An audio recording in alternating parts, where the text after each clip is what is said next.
Hello and welcome to a new episode of the N.A.S.K History channel.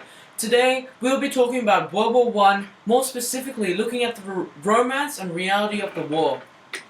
The romantic vision of World War I was an idea presented from the beginning of the war. A wave of patriotism swept every family whose boy enlisted in the army. A lot of people believed that the war would be soft and swift, so they encouraged all their boys to enlist before the war ended. The young boys were filled with the thoughts of an adventure, glory, bravery, riches, and killing the evil. This meant that they were also blackmailed into enlisting. The men who did not want to join the army were perceived not as men, but as boys. The reality, however, was much different. It was horrendous, brutal, and macabre. These young and eager boys that hoped for an adventure joined the army dropped like flies, and the other men thought of it as hell, but the civilians were too naive to understand. Background, reality, and romance of war. Today, we're going to look at 4 different texts that highlight both the reality and romance of war. This includes a poem, a poster from World War I, propaganda poster, mainly an analysis of All Quiet on the Western Front, and a letter by a World War I soldier. Alright, first and most importantly, we're going to be talking about the major war novel, All Quiet on the Western Front. Throughout the novel, All Quiet on the Western Front, Remarque has weaved an intricate maze of themes and techniques to convey the idea of the romance and reality of war. This is mainly delivered through the use of propaganda. Remarque has conveyed the ideas of how these young men in war were unfairly tricked into enlisting into the war. He has also used the novel to express his own feelings and opinions on the topic. The relationship between Paul, his classmates, whom become future comrades, and Kantarek, the schoolmaster, is very significant in highlighting the romance of the war through his teachings.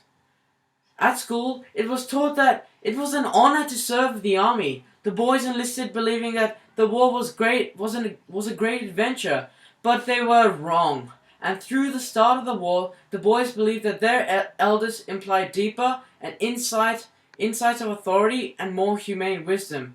But the first dead man we saw shattered this conviction. Facing the horrors of war opened the eyes of these young men. They understood that war was not just fun and games, and the 19-year-old spirit was shattered. This incorporates and links both the romance and reality of war, as the romance being shattered by the reality faced by these young men. Throughout the novel, the reader also learns that people that are not affiliated with the war are the most naive and persuasive. They believe that war will be easy and swift. It was also believed that dying for your country was an incredibly honorable duty that every man should go through.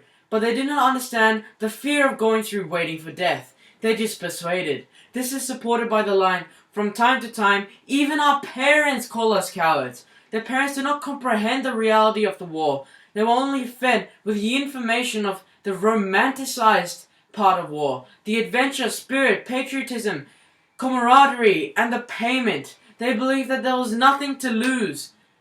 Kat believed that it all had to do with education. It softened the brain.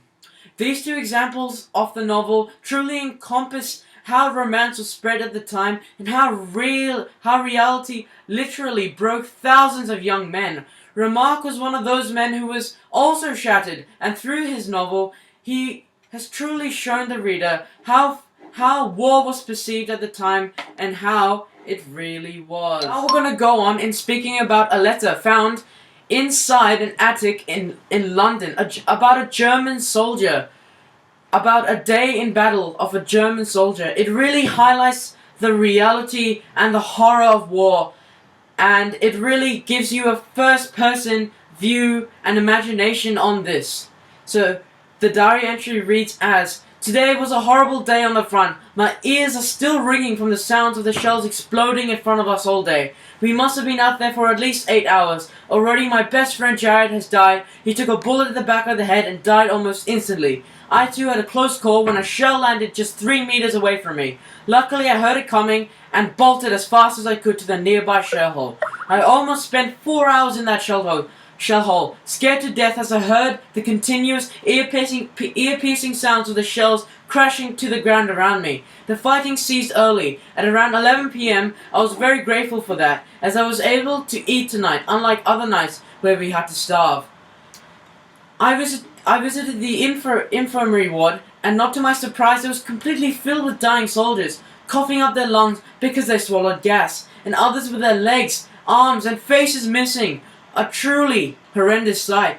I feel as though I've been cheated by my own country, by my own leaders, and by everyone around me. I feel so stupid for thinking that there was any glory in this cruel, harsh reality of war. They all made it seem like war was so great. The glory and the honor of fighting for your country. The respect from all the citizens of Germany. It was all a lie. A sick, cruel lie. I now know what is ahead of me. A life of death, blood, violence. I will never be the same again, even after the war is over. I should get home. I should get some sleep now. I have an early start tomorrow, fighting on the Western Front once again. Until tomorrow, Alexander. Thank you guys for watching. We hope you're informed about this week's History Channel, about the romance and reality of World War I.